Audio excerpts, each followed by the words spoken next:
नमस्कार दोस्तों, आईपीएल 2026 के 8वें मुकाबले में आज दिल्ली के अरुण जेटली स्टेडियम में जो हुआ उसने मुंबई इंडियंस के खेमे में भूचाल ला दिया है। दिल्ली कैपिटल्स के खिलाफ मिली इस करारी शिकस्त ने न केवल मुंबई के विजयी रथ को रोका है बल्कि टीम के भीतर चल रही खींचतान को भी सतह पर ला दिया है। लेकिन असली धमाका तो मैच के बाद हुआ जब मुंबई को 5 बार अपनी कप्तानी में चैंपियन बनाने वाले हिटमैन रोहित शर्मा का गुस्सा फूट पड़ा। रोहित ने हार के बाद जो बयान दिया है उसने कप्तान सूर्य कुमार यादव और टीम मैनेजमेंट की रातों की नींद उड़ा दी है। रोहित ने न केवल टीम की फ्लॉप रणनीति पर सवाल उठाए बल्कि खुद को मैदान से बाहर भेजने के फैसले पर भी तीखा प्रहार किया।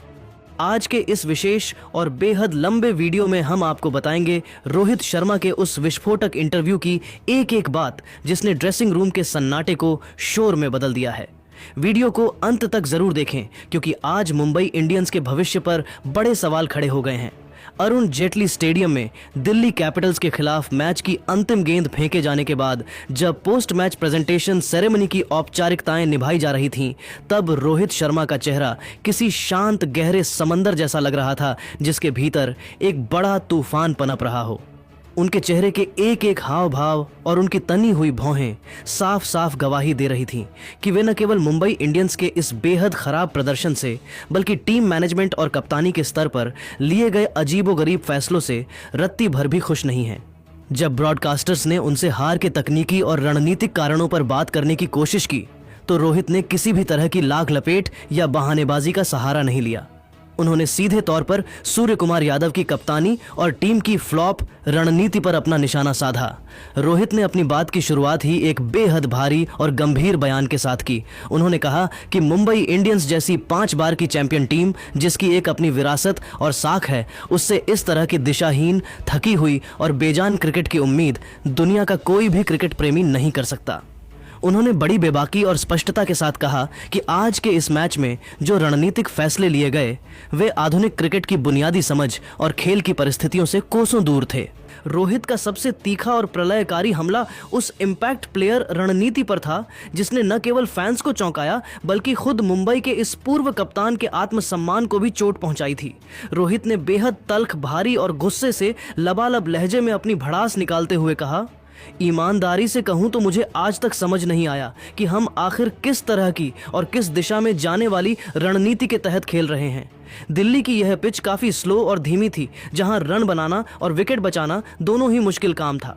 ऐसे कठिन समय में जब मुझे पूरा भरोसा था कि मेरा वर्षों का अनुभव और खेल की समझ टीम को इस संकट से बाहर निकालने के काम आ सकती है, तब मुझे पूरी तरह नजरअंदाज कर दिया गया। मात्र 5 ओवर का खेल खत्म होते ही मुझे मैदान से बाहर भेज दिया गया, जैसे कि मेरी अब कोई जरूरत ही ना हो। मेरी जगह मयंक मार्कंडे को इम्पैक्ट प्लेयर के तौर पर मैदान पर उतारा गया, लेकिन अंत में उस फैसले का नतीजा क्या निकला? मार्कंडे ने न केवल जमकर रन लुटाए और महंगे साबित हुए बल्कि उन्होंने दिल्ली के सेट हो चुके बल्लेबाजों पर से वो दबाव भी पूरी तरह कम कर दिया जो हमने शुरुआती ओवरों में बनाया था। एक सीनियर खिलाड़ी और 5 बार अपनी कप्तानी में इस टीम को चैंपियन बनाने वाले शख्स के तौर पर मुझे यह फैसला पूरी तरह से बेतुका और गलत लगा। जब आप किसी बड़े टूर्नामेंट में जीतना चाहते हैं तो आपको अपने सबसे अनुभवी और मैच विनर खिलाड़ियों को अंत तक मैदान पर रखना होता है, न कि उन्हें डगआउट में बिठाकर जूनियर खिलाड़ियों के साथ गैर जरूरी प्रयोग करने होते हैं। यह रणनीति हमारी हार की सबसे बड़ी वजह बनी। रोहित शर्मा का यह बयान मुंबई इंडियंस के ड्रेसिंग रूम में चल रही उठापटक की ओर इशारा कर रहा था। उनके शब्दों में केवल हार की निराशा नहीं थी बल्कि मैनेजमेंट के प्रति एक गहरा आक्रोश भी था जिसने आज मुंबई के हिटमैन को मैदान के बाहर बैठकर अपनी टीम को हारते हुए देखने पर मजबूर कर दिया। श्रीमान श्रीनिवासन के धोनी वाले बयान की तरह ही रोहित का यह रुख बता रहा है कि मुंबई इंडियंस में अब बहुत बड़ा बदलाव आने वाला है। रोहित शर्मा ने इसके बाद अपनी नाराजगी का रुख सीधे तौर पर मैदान के फैसलों की ओर मोड़ दिया और सूर्य कुमार यादव की कप्तानी की शैली पर परोक्ष रूप से लेकिन बेहद गंभीर सवाल खड़े कर दिए। उन्होंने साफ शब्दों में कहा कि नियमित कप्तान हार्दिक पांड्या की अनुपस्थिति में टीम की कमान संभाल रहे सूर्या को खेल की परिस्थितियों और मैच की नब्ज को कहीं बेहतर ढंग से समझना चाहिए था।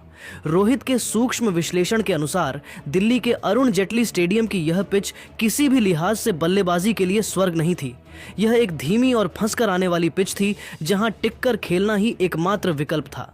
इसके बावजूद मुंबई इंडियंस के बल्लेबाजों ने जिस तरह का गैर जिम्मेदाराना और बचकाना खेल दिखाया, उसने रोहित को अंदर तक झकझोर कर रख दिया। अपनी टीम की बल्लेबाजी की विफलता पर कड़ा प्रहार करते हुए रोहित ने कहा, अगर हम ईमानदारी से आत्ममंथन करें तो बल्लेबाजी के मोर्चे पर हम इस धीमी और पेचीदा पिच पर विपक्षी टीम से काफी पीछे रह गए। 162 रनों का जो मामूली लक्ष्य हमने बोर्ड पर टांगा था, वह इस आधुनिक T20 क्रिकेट में और खासकर इस पिच की अनिश्चितताओं को देखते हुए कभी भी सुरक्षित या डिफेंड करने लायक नहीं था। अगर हमें दिल्ली कैपिटल्स पर दबाव बनाना था तो हमें कम से कम 180 से 190 रनों के सम्मानजनक स्कोर तक हर हाल में पहुंचना चाहिए था। हमारे बल्लेबाजों ने पिच की गति और उसके मिजाज को भांपने में बहुत बड़ी रणनीतिक गलती की। उन्होंने गेंद के आने का इंतजार करने के बजाय जल्दबाजी दिखाई और गैर जरूरी बड़े शॉट्स खेलने के चक्कर में अपने बहुमूल्य विकेट दिल्ली के गेंदबाजों को तोहफे में दे दिए। जब आपकी टीम में अंतर्राष्ट्रीय स्तर का अनुभव हो तो खिलाड़ियों को यह बखूबी पता होना चाहिए कि कब क्रीज पर पैर जमाकर रुकना है और कब सही समय पर प्रहार करना है। लेकिन आज मैदान पर वह बुनियादी क्रिकेटिंग समझ पूरी तरह से गायब दिखी, जो हमारे लिए बेहद चिंता का विषय है। पारी के दूसरे हिस्से यानी गेंदबाजी पर बात करते हुए रोहित शर्मा ने मुंबई के बॉलिंग अटैक की भी जमकर बखिया उधेड़ी और अपनी गहरी नाराजगी जाहिर की।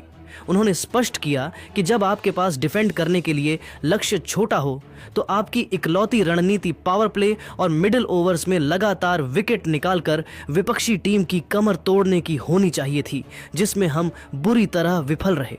रोहित ने कड़े शब्दों में टीम की खामियों को उजागर करते हुए कहा, गेंदबाजी के मोर्चे पर भी हमने वही गलतियां दोहराई जो बल्लेबाजी में की थीं।